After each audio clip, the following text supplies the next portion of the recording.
परेशानियों का, दुख का, दुर्गति का अनेक कारणों में एक कारण ये भी है कि प्राणी हकीकत से मुंह मोड़ता है। संसार में 84 लाख योनियों के जीव हैं।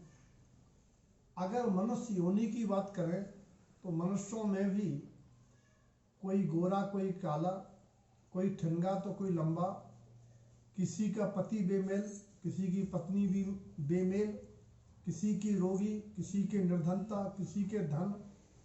एक मनुष्य योनि में भी इतना परिवर्तन है, जीव उसको स्वीकार कर ले कि जो कुछ भी संसार में परिवर्तन योनिगत हो, इंद्रियगत हो, धनगत हो, परिवार के संयोगगत हो, सारे का एक यथार्थता है हमारे पूर्व कर्म का उदय। लेकिन जीव उसको यथार्थता को स्वीकार न करके बराबरी करना चाहता है। जयेश भाई ने कहानी सुनाई, मैं उस कहानी के चिंतन किया कि बंदर टहनियों पे घूम सकता है। ऊंट ने सोचा हम भी बंदर की तरह उछल कूद करके टहनियों पे घूमे, तो उछला और गिर पड़ा, हाथ पैर टूट गए। कहने का मतलब ये है कि बंदर की जो योग्यता है वो ऊंट में नहीं है, ऊंट की योग्यता है बंदर में नहीं है। जीव को ये स्वीकार करना पड़ेगा कि हमारी जितनी सामर्थ्य योग्यता है हमें उसी प्रकार से जीवन जीना है। हमें दूसरों के समान दिखावा, दूसरों के समान होने की गलती नहीं करना है। एक बार एक सियार ने देखा कि सारे वन के प्राणी शेर की बात मानते हैं, मैं भी शेर बन जाऊं। तो एक धोबी की नीली की नाद में कूद गया और वो नीला बन गया। उसने लोमड़ी के द्वारा पूरे जंगल में खबर करा दी, अब इस जंगल के राजा हम हो गए।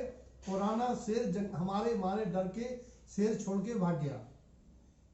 एक दिन वह सियारों की आवाज सुन के बोलने लगा। सियारों को पता चल गया कि शेर नहीं है, सियार है। उस सियार ने उस शेर बने हुए शेर को नोच डाला। कहने का तात्पर्य है कि संसार के दुखों के कारणों में एक कारण ये है कि जीव अपनी हकीकत को स्वीकार नहीं कर रहा, क्योंकि जिसका जितना पुण्य है उसको उससे ज्यादा नहीं मिलेगा। दूसरों की बराबरी, दूसरों के देखा देखी, ये कर्तव्य अपने ही दुख का कारण बनता है। इसलिए जीव को वर्तमान में प्रारब्ध संयोगों में संतोष पूर्वक नैतिकता सदाचार से जीवन जीना ही आगामी सुख का कारण है, सदगत का कारण है। ये बात चिंतनीय विचारणी है।